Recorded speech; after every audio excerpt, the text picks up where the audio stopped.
national centers from all over the world are affiliated, and we represent 165 million workers individually all over the world.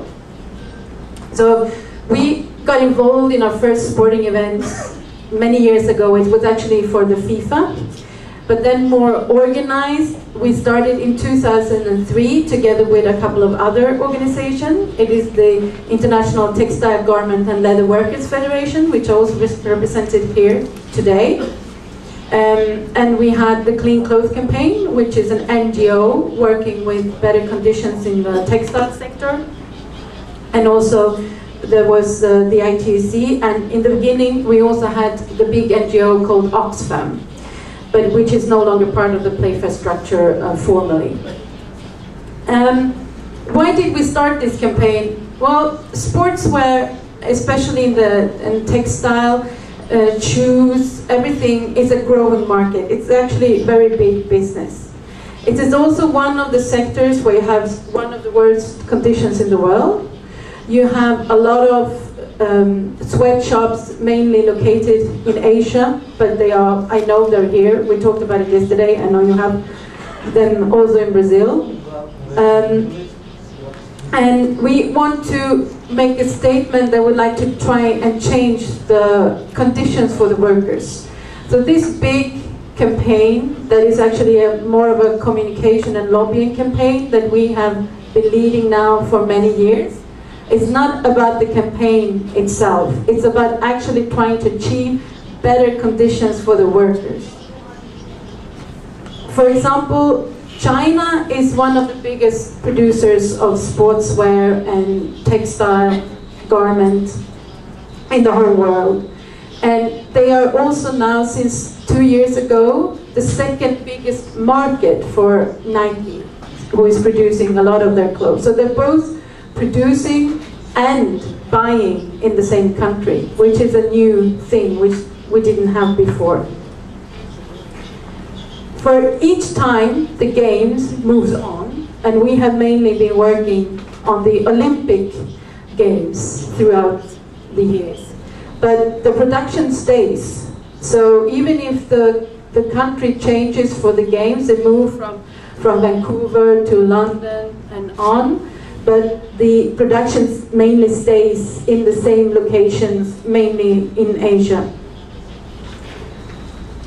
We started for the Olympic Games in Athens in 2004, and then we continued on, and together with the BWI, we also cooperated for the South Africa FIFA World Cup.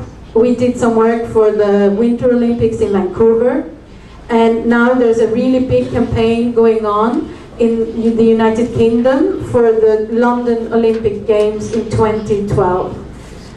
There they have managed to get onto the local organizing committee, which is very important, that we try and get the union people in the organizing committees or somewhere where they can negotiate framework agreements, whether it be in the textile sector or the construction sector. It's important that we try and get representation on the places and the committees where we actually can make a difference. As Ahmed said, there's a lot of money to be gained by both the Olympics and the FIFA in these events. For the Olympics, there are mainly three big sources of income. We have the sponsorship deals that brings them loads of billions of dollars. We have the TV licensing, and of course the selling of the merchandise. When you go to an Olympic game or a FIFA World Cup in football, you pay a lot of money for your ticket to go there. You pay a lot of money for your ticket to get into the games. You pay a lot of money for your hotel. And still, you buy a lot of money to buy a t-shirt or a cap or stationery, pens, towels. All of these things have been produced somewhere, and under what circumstances? Is it fair that you pay, for example, $44 for a knit t-shirt with the logo of the Olympic Games that had been produced by a worker in Asia that was paid 0.5% of that sum in wages.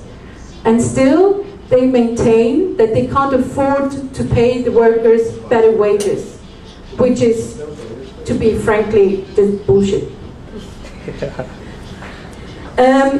Now, we are in a situation where we, for the first time ever, actually gonna have the same two biggest world sporting events hosted in the same country.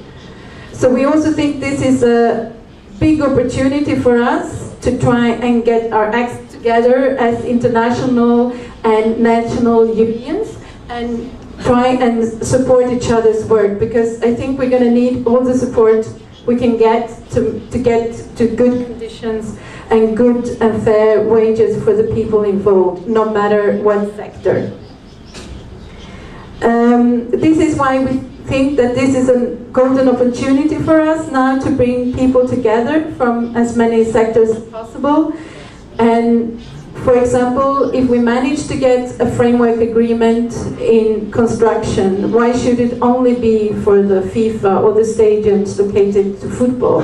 It could just as well be also for the Olympics and what is going on in both events, because they're both huge events. For the first time ever, through the lobbying of the Playfair campaign, there is a small section, about three lines of language in the host city contract for the Rio Olympics. And it basically says that when Rio applied for the games, they had to also state how they would manage labor and workers' rights in these games. And it's just a very short paragraph. And it has nothing on grievance procedures or follow-up. But still, it's an opportunity for us to take this back to the National Organizing Committee and tell them that this is in the bid document and this has been put to you by the International Olympic Committee, and now you need to show us how you actually are gonna make this happen, and so we can enforce this when we talk to them. I just want to end by saying that I'm looking forward to this campaign and working together and hoping that we can make some changes and have some good working conditions and manage to get a lot of support for each other's work and be a good partner for the negotiations, for being the governments or the organizing committees or anybody. Thank you.